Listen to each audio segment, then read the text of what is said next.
Bienvenue sur la page Facebook de Studio Saint-Jean, la chaîne télé de votre député au service de la communauté. Vous trouverez sur la page YouTube toutes les entrevues, mais en voici une autre pour vous, pour nous aider à communiquer plus et à communiquer mieux.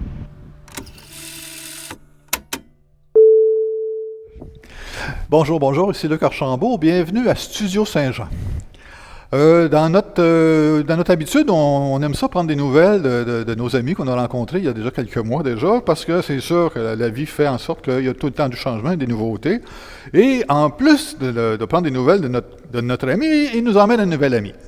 Deux pour un, comme ça, on aime bien ça. Donc aujourd'hui, je reçois notre ami auteur Viateur Lefrançois, qui est accompagné de Jocelyn Jalette, puis il nous parle comment ils appellent ça, là? Le Québec en 215 tableaux. C'est fascinant comment est-ce que c'est... Je manque de mots, là, mais que c'est précis, c'est direct au but, c'est un beau petit livre d'histoire à se procurer. Bonjour Viateur, bonjour Jocelyn. Bonjour à vous. Écoute, on va commencer avec Viateur, parce que là, c'est... Hommage aux aînés, pas de problème. C'est ça, hommage aux aînés. Viateur, je sais que tu as une belle collection de livres, on les voit ici, on va pouvoir voir ça tantôt, peut-être à l'écran. Tu as une quinzaine de publications déjà à date dans les 30 dernières années, ou à peu près. En fait, c'est mon 22e. Est-ce que, bon, je voulais mettre ça plus gros, moi, là. OK, le 22e. Puis, le 22e, aujourd'hui, Bon, mais tu es un romancier, mais tu es aussi un historien. Tu t'intéresses beaucoup à l'histoire, en particulier au Québec, bien entendu, l'histoire du Québec. C'est sûr. En fait, c'est sûr que je ne suis pas historien, mais je suis un passionné d'histoire surtout. OK. Et j'ai des livres, c'est mon 6e livre historique, celui-là. Les autres, ce sont des romans, alors que lui, c'est vraiment... c'est un livre, en fait, c'est l'histoire du Québec en 215 tableaux. Donc, 215 textes. Court texte aussi, et 215 illustrations que mon ami Jocelyn Jalette a fait. Donc, je dois dire qu'on s'est beaucoup amusé. On a beaucoup travaillé, naturellement, les recherches, mais en même temps, on a appris beaucoup aussi en faisant ce livre-là. Et des illustrations, écoute, c'était passionnant à faire et sûrement beaucoup de travail. Un peu. Donc, c'est ça. En fait, on commence par le début. Donc, l'arrivée des Autochtones, aussi les météorites qui sont tombés au Québec. Après, il y a les Autochtones. Après, c'est les Vikings, Jacques Cartier, Champlain, ainsi de suite. Donc, on commence par le début, c'est par ordre chronologique. Et on va voir la Nouvelle-France, sur toute l'époque de la Nouvelle-France, le régime anglais avec la conquête, les patriotes, l'acte d'union, donc l'union forcée là, entre l'Ontario et le Haut-Bas-Canada. Le Haut-Bas-Canada, oui. C'est ça. Et finalement, la Confédération. En 189 pages, on lit, on a toute l'histoire du Québec, les grands événements, les petits événements aussi. C'est intéressant. Par exemple, la naissance des 2 premiers bébés européens, c'est quand même intéressant. Ah, ben oui. Les premiers chevaux qui sont arrivés en Nouvelle-France. Il n'y en avait pas de chevaux avant. Il n'y avait pas de chevaux ici. Tellement que finalement, les Autochtones disaient vos orignaux sont très dociles. Donc, vous voyez, intéressant. Donc, c'est des petites anecdotes comme ça. Et Jocelyn, avec ses l'illustration, a fait ça aussi amusant, humoristique. Oui, il a fait ça. Moi, je vois ça, c'est comme il dit, c'est drette tout le temps sur la tête du clou. Là, c'est tout le temps précis, c'est tout le temps... ça met en valeur le texte, puis le texte met en valeur l'illustration. Oui, d'ailleurs, juste un petit mot avec Jocelyn qu'on présente, Jocelyn Jalette, illustrateur. Pour faire ces illustrations-là, tout à l'heure, on parlait en dehors des caméras, ces choses-là. C'est sûr qu'il n'y avait pas beaucoup de références visuelles de ces personnages-là, parce qu'on n'a jamais connu qui était vraiment Champlain, ni Jacques Cartier, puis bon, peu importe, tous les personnages qui datent avant l'invention de la photographie ou même de la peinture. Mais de la peinture, ça fait longtemps, mais en fait, mais tu t'es sûrement inspiré de personnages pour pouvoir donner vie à ces personnages-là. Oui, il y a des personnages dont on sait à quoi ils ressemblaient, évidemment, Louis-Joseph Papineau, parce que même si on n'a pas de photos, il y a eu des portraits précis de lui. Mais à une certaine époque, l'exemple que tu veux dire, c'est évidemment Samuel Le Champlain, parce que l'image qu'on a toujours de Samuel Le Champlain, La seule chose, dans le fond, qu'on sait, c'est qu'il ne ressemblait pas à ça. Parce que c'est un Italien ou je ne sais pas trop qui. C'était même un gars pas très honnête, là. Et je pense que c'était pas un bon gars, là. Mais il y a eu comme une sorte de peintre, je pense, vers 1800 quelque, qui a eu cette idée-là de prendre ce visage-là. Je pense que c'était un commerçant italien. Puis de l'attribuer à Champlain. Alors, moi, je me suis dit, non. La seule chose qu'on sait, c'est que ça peut être n'importe quel visage, sauf celui-là. Mais alors, moi, j'ai décidé simplement d'illustrer Champlain avec le visage de l'acteur Maxime Leflaguet, que j'aime beaucoup, mais qui a interprété aussi Samuel Le Champlain dans une excellente série. Absolument, c'est vrai. Puis, moi, je trouve qu'il fait un bon Champlain, un beau Champlain. Oui, parce que Champlain, c'est un homme d'action. Moi, je trouve que le personnage qu'on voit souvent, il a l'air plus un gros empâté, là. Oui. Alors que je trouve que le visage, justement, de Maxime Leflaguet, c'est quelqu'un de conquérant. Et quand tu es fondateur d'un pays, c'est sûr que tu as un esprit d'aventurier conquérant. Il fallait le faire, là, ce qu'a fait Champlain, c'est incroyable. Oui, le gars, il ne devait pas être comme moi. Il ne devait pas faire le ventre certain. C'est comme rien. Dans ces histoires-là, Viateur, il y a quand même, comme tu as dit tantôt, il y a beaucoup de recherches là-dessus. Il faut que tu fasses une chronologie. Tous les événements, je n'ai pas lu encore, là, c'est sûr, je vais le lire. Mais tous les événements qui sont là, c'est toutes des dates importantes de l'histoire du Québec. De la marche de l'histoire du Québec, exactement. Finalement. Oui. En fait, c'est ce que j'ai fait au début, c'est-à-dire une chronologie. En fait, au début, je pensais de faire un livre avec les 100 principaux événements, personnages au Québec. Oui. Mais finalement, peu à peu, on a augmenté, on est rendu à 150, 200, puis finalement, on s'est rendu à 215 tableaux, et c'est quand même assez complet aussi. Et on finit avec la pandémie aussi. Un jour, ça va passer à l'histoire. Donc, ça va passer à l'histoire. Ça, c'est intéressant aussi. Mais c'est sûr que la chronologie du Québec, nous, on a une histoire qui est courte, 400 ans. C'est dans une histoire d'un peuple, c'est très court. Mais en même temps, nous, notre histoire, elle est passionnante. Ça bouge tout le temps. Et en même temps, on ne s'ennuie pas au Québec. La politique, c'est toujours, ça bouge tout le temps. Ça, c'est dans le temps de la Nouvelle-France, c'est une époque extraordinaire. Puis on me disait aussi, le professeur disait que les jeunes aiment beaucoup l'histoire de la Nouvelle-France aussi. Parce que ça bougeait, des explorateurs, c'est des aventuriers. Donc, nos ancêtres, c'était des gens qui ont combattu aussi. Oui, c'est des zones d'action, nos ancêtres. Oui, puis à la conquête, nos ancêtres, je veux dire, ont été des résistants. Là, ils étaient aussi nombreux que l'armée française. Ils ont combattu jusqu'à la dernière journée pour garder le pays. Donc ça, les gens ne savent pas. Ils pensent qu'on s'est tassé puis qu'on est se caché. Nos ancêtres. Au contraire, on s'est vraiment débattu. Le jour, puis ils allaient ramasser leur récolte le soir. Finalement, ils revenaient, puis non, c'était toute une aventure. Oui. Après la conquête, c'était autre chose. Là, la vie change. Donc, ça paraît aussi dans ça. Là, c'est beaucoup de discrimination, beaucoup de la part naturellement des Britanniques.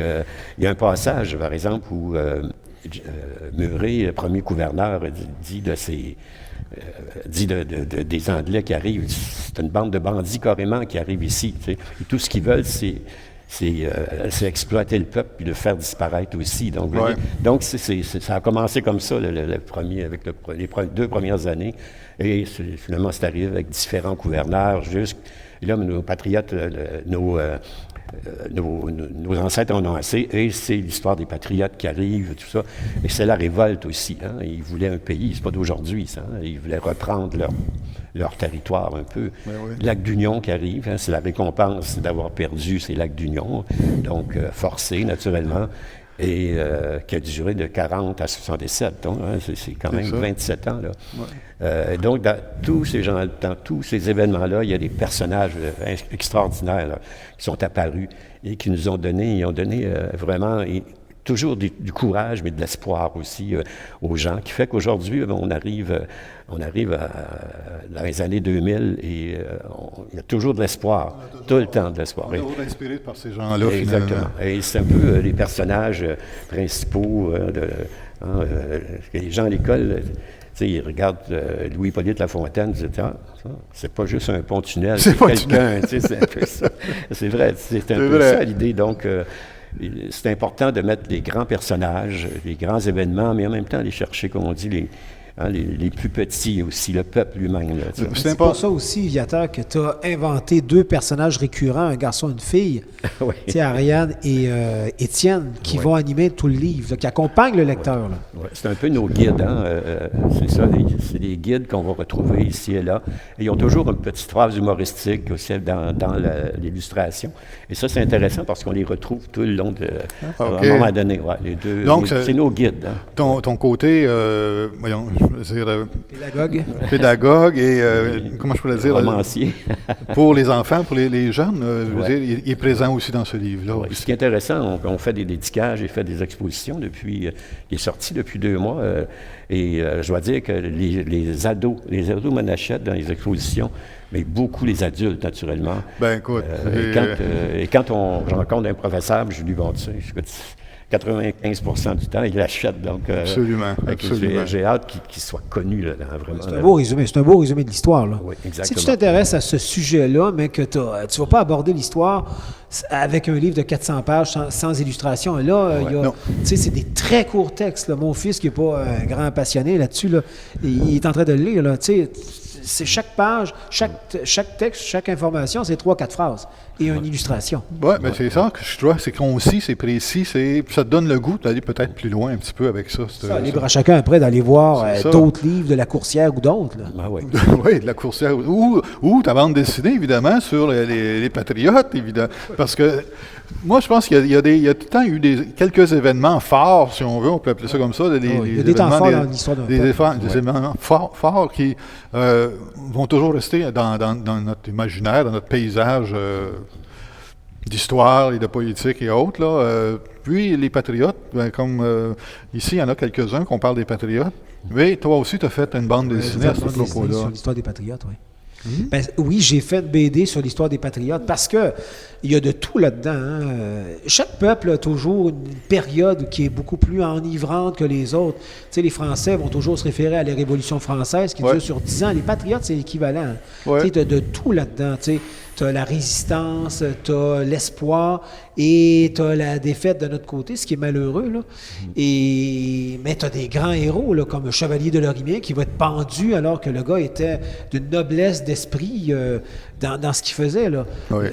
C'est un gars qui a essayé du mieux qu'il pouvait d'aider son peuple. Puis on va le récompenser en le pendant ignominieusement avec un procès inique où il n'y avait même pas le droit d'avocat, seulement des conseils d'avocats. C'est terrible ce qui s'est passé à cette époque-là. Ouais. C'est ça qui arrive, oui. Et pour finalement enfoncer le clou le plus, c'est Lac d'Union qui arrive. Hein. Lac d'Union, oui. Oui, c'est ça. Et Lord Donham, lui, dans le fond, lui, il voulait en fait, puis il dit, écoute, on est un peuple, ces gens-là sont un peuple inférieur. Sans histoire et sans littérature. Sans littérature, mais en même temps, il faut les assimiler, il faut les angliciser, ils vont monter au niveau du peuple supérieur. Donc, vous voyez la différence. C'est sûr que quand tu lis ça aujourd'hui, tu dis... Bon, c'est insultant pour moi. C'est insultant, mais finalement, on doit en rire un peu. Il faut en rire, sinon... non, tu as raison, il faut en rire un peu. Parce sinon, on va t'enrager tout le temps. Oui, c'est évident. Non, si on prend un texte au hasard, je crois, par exemple, ici, là, à page 104, la naissance de Niall Groulx. Hein, donc, c'est intéressant. Le 24 juin 1880, le Haut-Canada. Oui. Donc, le Haut-Canada, finalement, qui a été composé par Adolphe Basile Routier, la musique de Calissa Lavallée. Oui. Donc, ça a été fait pendant un banquet de la Saint-Jean-Baptiste. Okay. Donc c'était l'hymne national des Canadiens français de l'époque. Mais finalement, c'est l'hymne du Canada. Mais ils ont changé les paroles, naturellement. Ah, peut-être. Donc, c'est ça. Par exemple, ici, 1801, tentative d'assimilation. Et là, ils font des écoles anglaises. Et c'est le pasteur anglican, l'évêque anglican qui est à l'aide de ça. Ils veulent, En fait, ce qu'ils veulent, les écoles vont être gratuites, donc les francophones sont supposés de se lancer dans ces écoles-là pour les angliciser. 1801. Ah, OK. Donc, vous c'est voyez, pour ça qu'il a fait l'école d'éducation gratuite. Ah bon? C'est ça. Si on prend une autre, par exemple, la Nouvelle-France, 1er mai 1660, de l'heure des Ormeaux. Tu sais, De l'or des Ormeaux. Donc, c'est intéressant. C'est-tu vrai, cette histoire-là, de l'or des Ormeaux? Ça, je me suis toujours demandé. C'est-tu un opportuniste qui voulait aller voler la peau, les peaux? En fait, c'est que les Iroquois attaquaient les Hurons et les Algonquins qui s'emmenaient ici avec les peaux, les peaux pour les vendre. Alors, les Iroquois, ils attaquaient, ils les volaient et ils allaient vendre. Donc, Bernard des Ormeaux, lui, il a vu une opportunité. Il dit, je vais faire la même chose, voler aux Anglais, aux Iroquois. Mais en chemin, il s'est fait attaquer par une bande d'Iroquois, qui fait que finalement, il était 16, je crois, donc ils sont tous morts. Là. Il y en a ceux qui ont été pris prisonniers, ils ont tout simplement rôtis et mangés. Donc, oui, parce qu'il faut penser que les Autochtones, quand même... il était cannibale, hein? Donc, parce que le cannibale, ça je ne savais pas ça. Ah oui, absolument. Et ce qui arrivait, c'est qu'ils sont aperçus, finalement, le hasard a fait qu'ils sont aperçus que les Iroquois s'emmenaient en grand nombre à Montréal pour attaquer Montréal et l'éliminer carrément. Okay. Et donc, l'action de Dollard des Ormeaux a fait que ce hasard-là a fait que les Iroquois du Oups sont juste une petite bande qui nous ont tenus pendant 2-3 jours. On n'ira pas attaquer Montréal. Donc, ils sont pas partis. Donc, il a comme sauvé Montréal sans peut-être trop le savoir. Sans le savoir. Et c'est un peu ça, finalement. Mais en fait, il voulait faire le même coup aux Iroquois qu'eux faisaient. OK. Ça, j'ignorais ça. Moi, je pensais que c'était juste, il s'en allait juste piquer les fourrures des Indiens. Puis les Indiens, les Autochtones. En fait, il pensait bien de faire un coup d'argent en même temps. Ah oui, sûrement. Sûrement. Donc, vous voyez que l'histoire, c'est pas toujours blanc, gris, le blanc et noir. Il y a toutes sortes de nuances. De nuances. C'est sûr qu'un livre comme ça, je trouve que c'est... on a parlé quand même de la manière qu'on va le faire, la manière qu'on l'a pensé, tout ça, ça a sorti. Puis, je dois dire que les gens à qui on l'explique et qu'on le montre, ils sont emballés. Ça se vend bien. Le sens vanté, là, ça correspond à un besoin. On a frappé sur un bon bouton. Là. Le livre correspond à un besoin. Chaque fois que moi je le présente, je pense que Viateur aussi, là, c'est notre plus gros vendeur de tous nos livres. Là. Ça fonctionne très fort. Moi, en tout cas, quand je l'ai vu par hasard à la librairie moderne, j'étais allé puis on s'est rencontrés là. Je me disais, t'as commis un autre livre. Il faut absolument qu'on se voit en entrevue pour pouvoir le mousser un peu, puis faire connaître, évidemment. Là, tu m'avais parlé de Jocelyn, parce que là, tu dis, les illustrateurs aussi, là, il a fait en sorte que ça donne plus de punch. Moi, je me dis, ça attire plus l'attention. Oui, l'idée de l'illustration aussi, c'est que peu importe que ce soit un adulte ou un jeune, l'illustration va aider à se souvenir plus, je pense. Je pense bien que c'est un peu ça aussi qui fait que le livre va être aimé. Va être lu, puis il va être aimé. Ouais. Parce que moi, quand j'ai fait des études en communication, puis il disait à un moment donné, une des grandes préoccupations de ceux qui émettaient des messages, autrement dit, les politiciens ou autres, peu importe, ils publiaient ça dans les journaux, puis ils ne savaient jamais si ça se rendait. Puis la minute qu'ils sont mis à intégrer des photos dans le journal, ils sont aperçus que le tirage du journal a augmenté parce qu'il y avait une photo. Donc, une photo, tu as tout le temps une petite légende en dessous de la photo qui t'emmène à lire le texte de l'article. Puis c'est encore pareil aujourd'hui. Là, si le journal n'avait pas de photo, moins d'intérêt, ça attire moins notre imaginaire. Puis c'est pour ça que je trouve tellement efficace avec des gravures, des illustrations, pour illustrer l'histoire puis nous inspirer à lire justement ce tableau-là. C'est comme Jocelyn disait, on parlait l'autre fois, dans le fond, c'est un livre, il est unique là, pour le moment. C'est ça l'idée là, de... Il n'y a pas de concurrence, il n'y a pas d'équivalent. Il y a des résumés sur l'histoire du Québec, mais pas illustrés comme ça. Quand je le pouvais, j'utilisais l'humour, mais tous les sujets s'y prêtent pas, évidemment. On s'entend que la pandémie ou un massacre de la Chine, c'est un petit peu moins... J'y allais de façon plus reculée par rapport à l'illustration. D'autres fois, ça n'inspirait pas grand-chose, puis je montrais uniquement la chose. Mais disons que 50% des dessins ont une touche d'humour. Puis en plus, le fait de pouvoir illustrer a l'avantage que quand je parlais d'un personnage, Lionel Groulx ou n'importe qui, je le dessinais. Papineau, en tout cas tous ceux dont on connaît le visage. Oui. Puis ça permet d'imprimer dans l'esprit des gens qui le voient, OK, il ressemblait à ça, le gars. Oui. Mais au-delà de ça, il y a aussi le côté pratique que ça nous sauvait beaucoup d'argent. Parce que s'il avait fallu qu'on aille chercher l'iconographie, puis avec les droits pour toutes les photos de toute cette affaire-là, ça coûterait une fortune. Alors que moi, en le redessinant, ça devient une œuvre unique. Oui, ça fait une œuvre unique, absolument. C'est simple. Vraiment unique comme œuvre.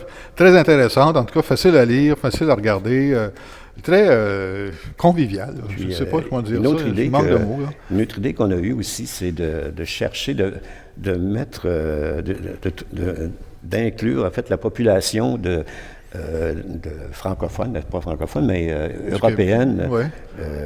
Partir, par exemple, 1635, on est 200 Français ici. Ah, OK. Mais à un moment donné, un peu plus loin, c'est Canadien et Français. Après ça, c'est juste Canadien. Donc, on a une idée de l'évolution de la population. De la population ici, oui. Ça peut être très surprenant. Là, avant qu'on atteigne 1 million de personnes, ça a été très long. Là. Oui, après ça s'accélère. Hein. En fait, ce que je lisais, c'est qu'il est venu à peu près 10 000 Français ici. Uniquement 10 000 Français. 5 000 dans les années 1600 et 5 000 dans les années 1700. Le reste, c'est finalement la natalité qui a fait, ça. Ouais. Et on n'a pas eu beaucoup d'immigration ici francophone jusqu'à le régime français. Il n'y avait pas tellement. Là. Et après la Nouvelle-France, c'était terminé très longtemps. Donc, la population a fait que...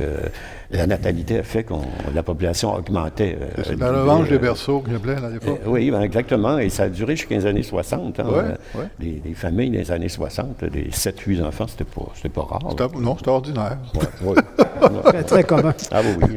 Moi, je suis un Gaspésien. Chez nous, dans une petite famille, on était juste 4 enfants. C'est ça. Nous, on était 6, donc le curé regardait ma mère des fois. Ah, mon Dieu, oui. Ouais. Oh là là, ça se peut. C'était effrayant. Mais moi, je viens d'un petit village en Gaspésie, Matane, Sainte-Félicité, près de Matane. Les familles, là, mes tantes, ça avait 12, 13, 15 enfants. Là, il y en avait des petits Lefrançois. Il y en avait du monde dans ce temps-là. Écoute, sur ma rue, moi, quand j'étais jeune, là, je me rappelle de ça. Nous autres, on était 4 chez nous, mais mon voisin, il était 7, 8. L'autre voisin était 4, 5, ainsi de suite. On n'a pas besoin d'aller nulle part que dans la rue où on demeurait pour jouer au baseball, jouer au hockey, jouer à cachette. On avait notre gang dans la rue. On avait notre gang dans notre rue. La rue d'à côté, c'était une autre gang. Ah oui, c'est une autre gang. Ça. Ah oui, la rue d'à côté. On ne s'aimait pas tellement. C'est bon. Ça, c'était c'est riche d'enseignements aussi pour notre mémoire collective aussi, notre mémoire visuelle, parce que moi, je crois beaucoup au visuel aussi. C'est pour ça qu'une bande... Moi, je m'amuse autant avec une bande dessinée. Là, moi, je m'amuse avec ça. Je peux la lire, la relire, la regarder. Juste la regarder des fois pour voir, regardons ça, le détail. Tu sais, le détail... Bon, c'est moi, là, c'est mon dada à moi. Là.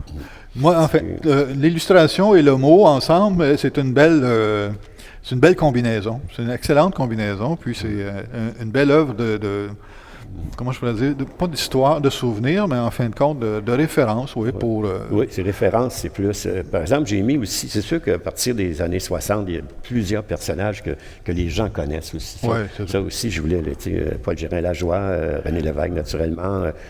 Trudeau. Tous les politiciens de cette époque-là. C'est ça, la Charte de la langue française avec Camille Lorrain. Donc, on les connaît, ces gens-là. Il y a Mulroney, le libre-échange. Donc, ça aussi, c'est intéressant parce que des fois, les gens ne se souviennent même pas, là, il y a 30 ans, 20 ans, qui était là. Donc, c'est un beau rappel. Comme exactement, oui. Donc, c'est ça l'idée qu'on voulait faire. C'est-à-dire, après ça, si tu t'intéresses à tel sujet, tu vas plus loin. Simplement. Tu peux aller chercher, par toi-même, tu vas à la bibliothèque ou à la librairie, puis tu trouves des références qui vont avec ça. Oui. Puis, ce qui est intéressant aussi, ce qu'on s'est aperçu en faisant toute cette chronologie-là, c'est que les Canadiens français, les Français au début, après les Canadiens et les Québécois, eux, avec le monde autochtone, n'ont jamais demandé ou forcé les gens à céder de territoire. Hein. C'était toujours l'entente des alliances et des traités.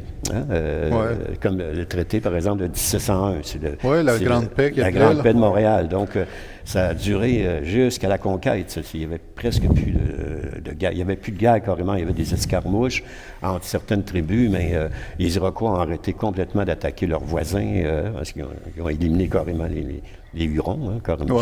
Le génocide qu'il y a eu lieu.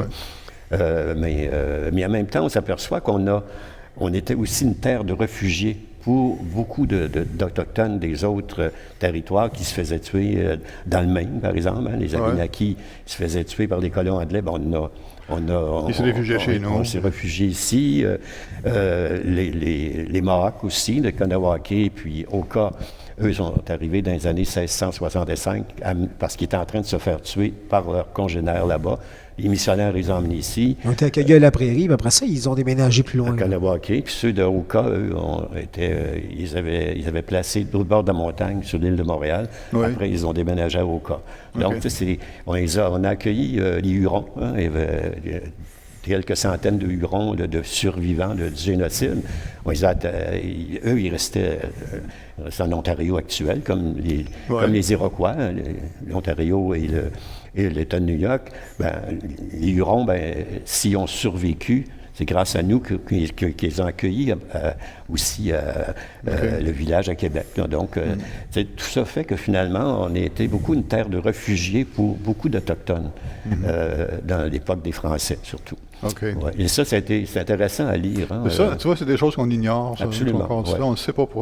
Là, je sais il y a un débat à l'heure actuelle concernant justement les Autochtones, puis il appelle ça la réconciliation, je pense, à l'heure actuelle. À cause d'événements qui sont sortis, là, tout le monde est au courant, là, vous savez. En fait, mais l'histoire, on s'adresse surtout à l'histoire, le côté historique de nos relations. Du côté anglophone, ce qu'ils faisaient, ou des États-Unis aussi, c'est qu'eux, ils ont fait céder des territoires. Ils signaient des papiers, comme souvent, ils ne savaient pas qu'est-ce qu'ils signaient. Donc, ils cédaient leur territoire aux Britanniques ou aux États-Unis. C'est comme ça qu'ils sont accaparés des terres. Ça, c'était les conquérants. Oui, c'est ça. Nous autres, on n'a jamais demandé ça, de céder comme tel le territoire.